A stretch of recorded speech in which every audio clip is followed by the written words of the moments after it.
Check the mic. Instant reaction for week 8. What did we just see, Sam? We were waiting for the end of Bears Commanders. Supposed to be a Bears win, but Jaden Daniels with the Hail Mary at the end. Tipped pass. How many yards was that? 60-something yards?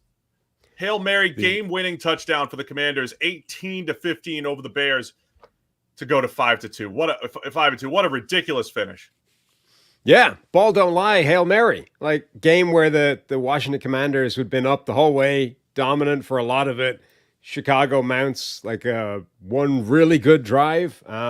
Caleb Williams kind of sparks to life late in the game, completes for like 100 of his 132 yards, came in the fourth quarter, something like that.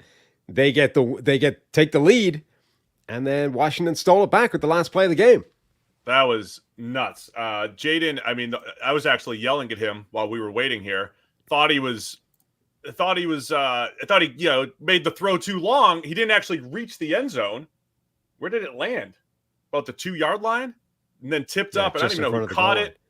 It was nuts, man. It was just a crazy day overall. As always, we're instantly reacting right now. Tomorrow morning, we'll be going game by game through every single game. I want to hit the highlights, but let's start with that one. It was not the best game back and forth for either quarterback as far as Jaden Daniels and Caleb Williams, but it felt like the Commanders were ahead this entire time. And before you know it, it's like, wait, it's only a 5-point game. There's a blocked field goal for the Bears in there, and they take the lead with 20 seconds left, but the Commanders still come back with that incredible Hail Mary to win it. Yeah, I mean, I think overall, Daniels, despite, even playing through the rib injury, had looked like the better quarterback for most of the game, obviously had better stats, but then right at the death, even though they hadn't really gotten anything going all game, Caleb Williams made a couple of plays that looked like we know Caleb Williams can be. One in particular, third down, where he goes and looked very Mahomes-like, very Caleb Williams-like, where he just keeps rolling to the right, finds a guy, this sort of loft back across his body to a space where his receiver is. And then they get the key pass interference penalty as well that sets them up at the 1-yard line. And they snatched the game. It looked like they'd stolen a win. And then the Hail Mary snatches it back.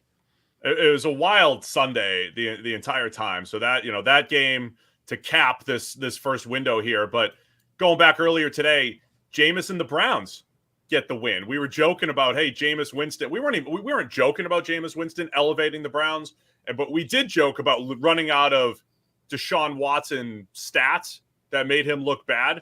But we just let's add to it now, because Jameis Winston comes in. The Browns score over 20 points for the first time since week 17 of last season, but it was 29 points to beat the Ravens, and Jameis Winston got away with one late. There could have been a pick, but that's what you get with Jameis Winston, because he comes back with a couple big throws down the field, and the offense, again, looks completely different without Deshaun Watson. Yeah, and it's like the Joe Flacco thing, right? It's not that Jameis Winston is a great quarterback. He's not. It's not that Joe Flacco is a great quarterback. He is not. And you're not going to get, elite level play out of those guys, certainly not consistently, probably not even in any given game. But they immediately elevate that offense, and that's what's clear. And there's so many, like you said, we'd run out of Deshaun Watson stats, but there's like a whole new world of them now, because you get to compare Deshaun Watson futility to just night and day production relative to Jameis Winston and Joe Flacco. So Deshaun Watson never achieved a 300 passing yard game for the Browns yet. Multiple seasons. Okay, he's been injured or suspended and hasn't actually played in that much of those seasons, but he's never done it. Never hit 300 yards. Jameis, 1 for 1, right? Joe Flacco had 5 of them, including the playoff game. So immediately these guys are able to come in and just flick a switch and transform that Browns offense into a completely different looking unit. The production is different with a different quarterback there. And I think it also had that knock-on effect we were talking about with the defense. Like, Cleveland's defense was a totally different proposition and did a really good job slowing down what had been an unstoppable juggernaut of Baltimore's offense. Yeah, I mean, we talked about the Browns. Maybe they'll give up a few big plays, but they'll make, throw for throw, run for run a little bit more difficult. We saw that they contested a lot of passes from Lamar Jackson. The Ravens still got theirs. Like, they still created a bunch of plays, but in the end, the Browns defense did a really nice job. The Ravens had opportunities to have their moment, to have their walk-off touchdown at the end, and the Browns defense held. And Again, we'll talk about it in more detail tomorrow, but the Browns offense feeling more unlocked when you have guys like Cedric Tillman and Elijah Moore, Jerry Jeudy, David Njoku, all of those guys having 5+ catches and being a part of the offense.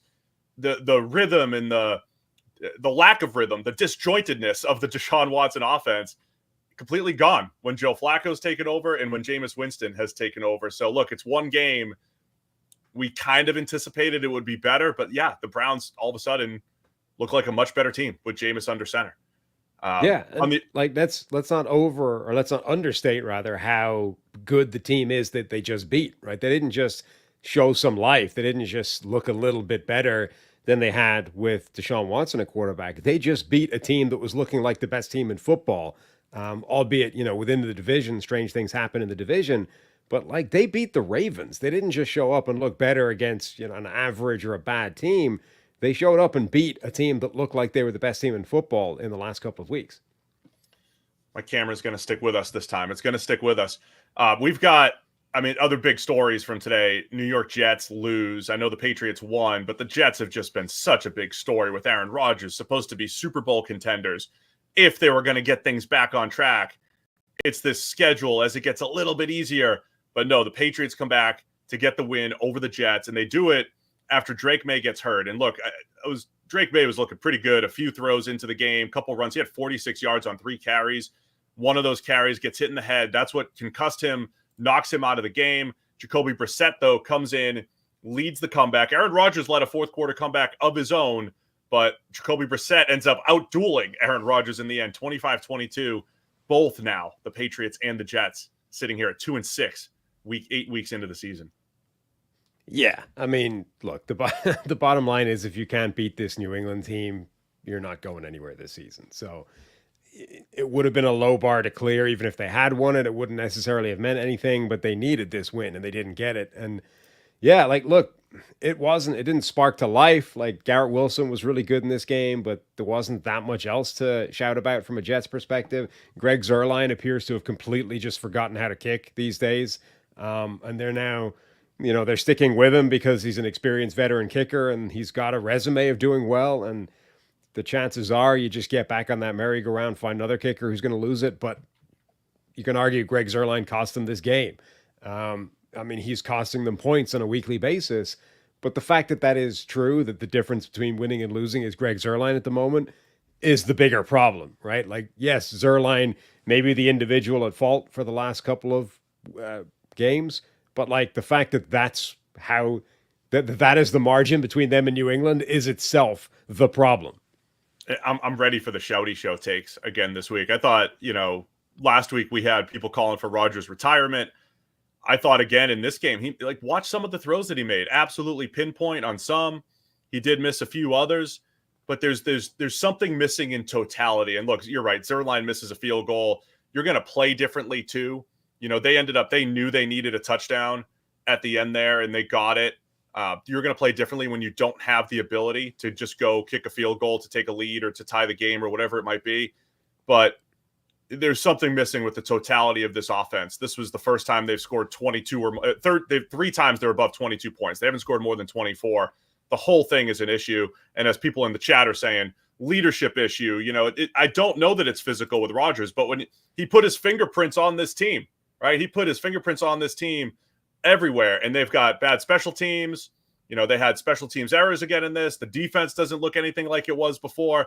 It is tough to not put some of that blame on Aaron Rodgers, even though I don't think physically he's different. But like throw for throw, it's not like an atrocious Aaron Rodgers again, as we were trying to highlight on Wednesday's show last week. Well, it's also like, so a couple of things. Number one, when you start firing scapegoats, you start to run out of people whose fault it is, right? And eventually it all comes around to the only guys that are left. So at some point, the finger of blame ends up pointing at Rodgers simply because they fired other people who otherwise might be getting the blame. And then the other thing is, when it's like a head coach, when he's the guy, right? Or one of these sort of authoritarian coaches at the college level, right? When they are the program, if the program's not doing well, there's only one person to blame. So given how much of this is centered around Aaron Rodgers, like the fact that they went all in for Rodgers to be the difference, now that it's stalling, inevitably Rodgers is going to get the blame, whether or not it's entirely his fault. I mean, some of that's the nature of being a quarterback, and some of it is the extra of, you were supposed to be the savior, and it's not working. AFC East, I mean, it's wild right now. I mean, the Bills have like a 4-game lead in the AFC East, 8 weeks into the season. They got the win, but Miami did look completely different. We got to see Tua. He comes back. They score 27 points. But the Cardinals do it again, man. Remaining feisty. They moved to 4-4 with the win over the Dolphins. It was good to see Tua back. Good to see him running the offense. I mean, it is night and day. I want to give Tua a ton of credit. Yeah. Like, it is night and day, a different offense, no matter who the backup has been. And then Tua comes in, and it's like they're right back. But have the Dolphins now built, too much of a deficit? They fall to 2-5. And the Cardinals creeping back to 500 with the win. Yeah, I think this was a bad game for Miami to drop as well. Like, a lot like the Browns thing, like different quarterback, it's a different offense, like a completely different system. Devin Achane suddenly looks revitalized. The wide receivers are revitalized. Like, the whole thing is different with Tua at quarterback. And given that, they can put up points, they can score again. The defense starts to look feistier again. This was a game they needed to win to kind of get back on track and start trying to chase down the deficit that they've left themselves because of not having Tua for that month. So dropping that game to Arizona, it's just a missed opportunity. And yeah, you've got to credit Arizona for playing tough again. And a lot of that, Kyler Murray made a couple of absolutely ridiculous plays in the game. But man, like Miami, they were able to show that they could just come and flip the switch back on, and it's good again. But they've already left themselves like too much to do to be dropping a game to the Cardinals. One of the highest leverage games of the day was the Falcons and the Bucs. Falcons win 31-26. Falcons move to 5-3 over the Bucs in the NFC South. It's going to be these two teams probably going down to the wire in the South, but the Falcons now get the sweep. They played each other twice in the last 4 weeks, and Kirk Cousins, once again, he ended up with only 276 passing yards, but he was cooking early. 3 quick touchdowns, finishes with 4 passing touchdowns. The Falcons, once again, had a lot of answers for the Bucs. And the Bucs, man, and Baker fought hard, kept it close, made a little bit of a comeback, had opportunities at the end, despite not having Mike Evans and Chris Godwin, coming off those injuries from Monday night. Yeah, I mean, Kirk had like 230 or something at halftime. It started off just like the repeat of the last game, where he would put up 500 yards and 4 touchdowns against Tampa Bay. It was the same story. Like, halftime in this game, he put up 200 plus. He was cooking them again. And then it started to slow down a bit in the second half, and Tampa Bay was able to claw back into it. But yeah, certainly for the first half, Atlanta was on fire, absolutely cooking with their guys.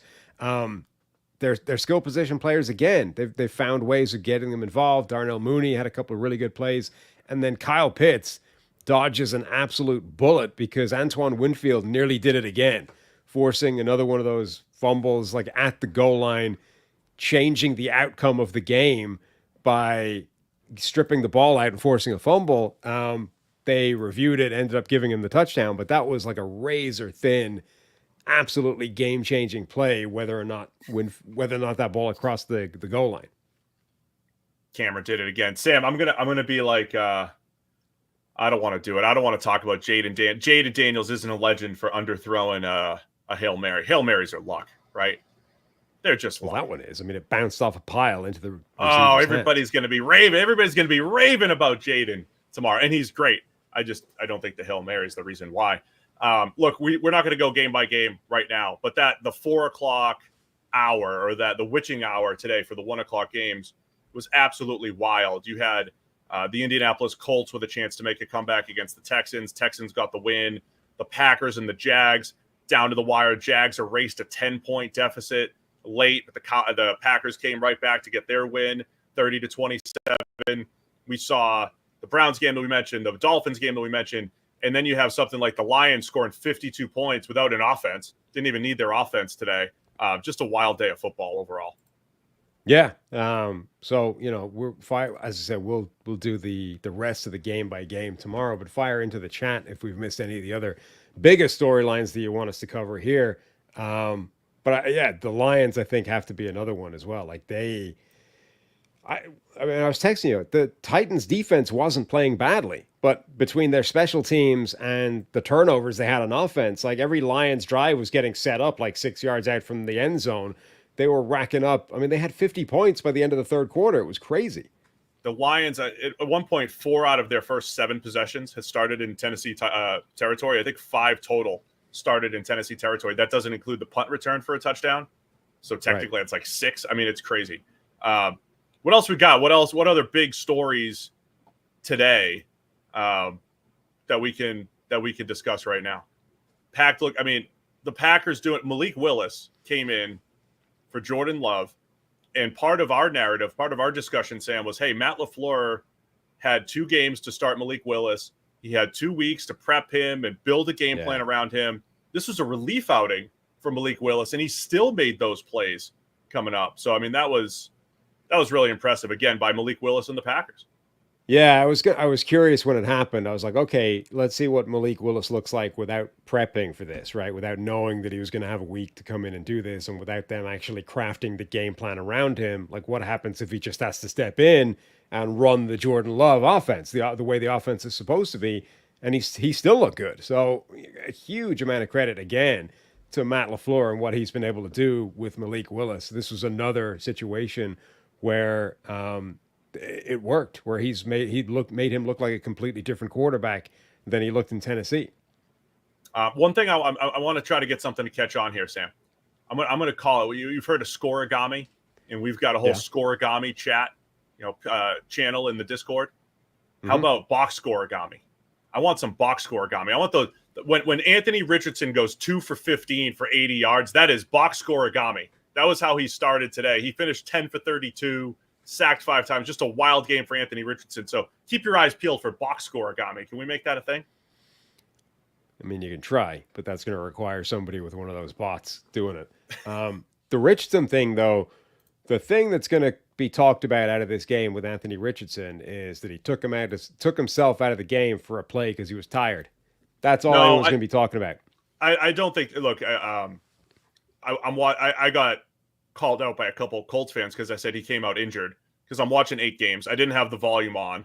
All I know is he asked himself out and they're checking replays. He got hit in the knee and this. So I just assumed it was an injury. It was for fatigue.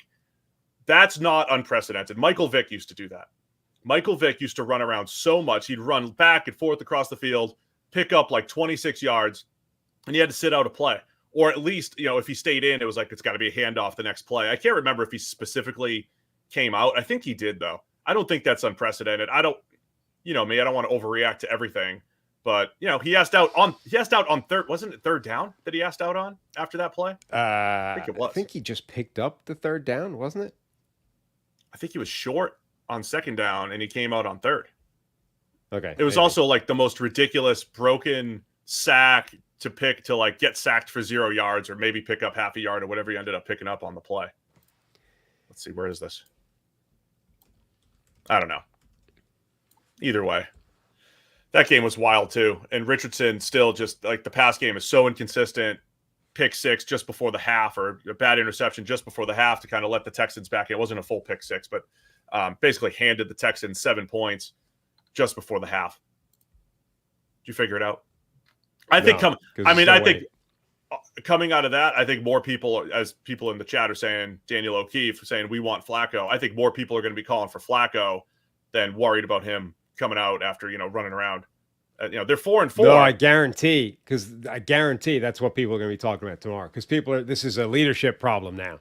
This is quarterback's got to be there every play. You've got to put the team on your back. If you're tapping out because you're tired, how can you possibly carry a team as well? Yeah, I mean, 10 for 32. I mean, that is another issue. He started 2 for 15. Again, not every incompletion is your fault, but it is. No, and actually, yeah, go ahead. Several of them weren't, like critically. He had an absolute dime to A.D. Mitchell for a touchdown. Mitchell doesn't get both feet in, or was juggling the ball before he got both feet in. Like, I think there were at least 2 touchdowns that he essentially scored with the throw that the receiver didn't make. Then there was the Josh Downs one where he caught a great catch and was just short of the goal line. There was some really good throws in there that were dropped. On the other hand, like the one catch that he had for like the majority of the first half with that ridiculous stat line, like two passes or 2 completions for 80 yards. Like most of that came on a completely wide open coverage bust. So like the one big play that he'd actually got was an easy enough pass that most people could make. Yeah. On the other hand, 2 or 3 of his best passes in the game got nothing. So it was probably a bad performance, but it wasn't as bad as that stat line. I don't think it was making it look.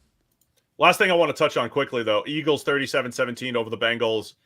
Eagles pulled away. It was a really good game. Eagles end up pulling away. Their playmakers stepped up again. Devontae Smith with big plays. Saquon Barkley running the ball. Jalen Hurts, probably his best game of the season for the Eagles. Bengals sitting here at 3-5. You and I both higher on the Bengals. Yeah, pretty high on that. Everybody was high on the Bengals coming into the season. Every week, though, feels like, is this it? Is this it? Is this it? I mean, 3-5 is going to be tough to take out of. I mean, this game, I think, showed their problems overall, right? Like, there's going to be a game where the ball bounces against you, in a way, and the offense is not able to put up 30, 35 points. And if that happens, your defense needs to be able to do something, and it wasn't.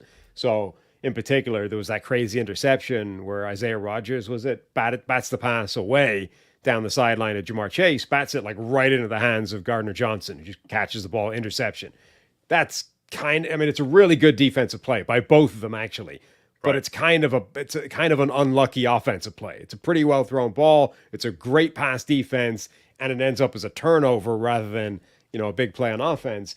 But sometimes that happens. Like sometimes the ball just bounces against you. But at that point, you're going to need to stop from your defense somewhere along the line as well to counteract that. And Cincinnati just couldn't stop the Eagles basically all game long. That was going to happen at some point. Like their defense is so bad this year that the offense has to be perfect. Otherwise, they're not winning games against good teams. And that was the Eagles. Lions fans are asking for Trey Hendrickson. I mean, that is one of the other stories coming out of this too, is like Christian Kirk for the Jags was talked about as a potential trade candidate. He got hurt near the end of the game, left the field with a sling. Trey Hendrick, the Bengals losing, falling to 3-5. I still don't think they would be ready to give up on the season. But as teams start to shift, we're about a week away from the election/trade deadline day, and so Christian Kirk might not be able to get traded. Maybe Trey Hendrickson is available now because the Bengals are 3-5. That is another one of those stories as teams, start to get separated from the pack here coming out of week 8. Well, there were multiple players apparently sort of held out of games this week, theoretically because they're potential trade players over the next few days. Josh Uche was one of them for the Patriots. Didn't play in this game despite being healthy. The speculation is there's a lot of teams interested in him. I think they were saying Cam Robinson, the left tackle for the Jags, is another one of those players held out, could potentially be traded. The Minnesota Vikings, for example, just lost their left tackle for the season. So I think there's a few guys that were not playing this weekend that could be on the move over the next week, 10 days, whatever it is. All right, man. We touched on a lot. We reacted instantly. That's what we do here Sunday nights in between the 4 o'clocks and the night games. We still have Cowboys 49ers. Oh, there's going to be so much coming out of this game, no matter what happens. I'm rooting for a tie. I think a tie will make everybody upset. That'll be fun. So we got a great Sunday night game still. As always, appreciate any thumbs up here if you're in, and hit the subscribe button because we're back here tomorrow morning, 7 a.m. sharp, 2 hours and 45 minutes, going through every single game in week 8. Anything else from you here, Sam? No. Time to hit the road. All right. Thanks to everybody for tuning in. We'll see you again tomorrow with more. Check the mic, 7 a.m.